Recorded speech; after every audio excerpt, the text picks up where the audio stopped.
अगर तुम्हारी माँ अभी जिंदा है, ये वीडियो स्किप मत करना। माँ की आखिरी आवाज उसके फोन में थी। लेकिन उसने तब सुनी जब माँ को दफन किए 6 महीने हो चुके थे।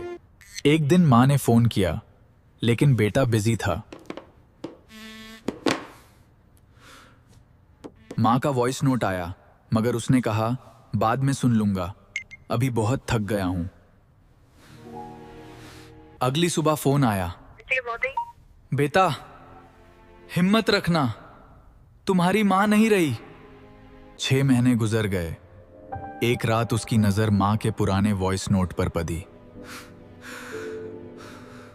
बेटा खाना खा लेना, और हाँ घर जल्दी आ जाना, तुम्हारे बिना घर बहुत खाली लगता है। माँ एक बार और कह दो ना, इस बार मैं फौरन घर आ जाऊंगा।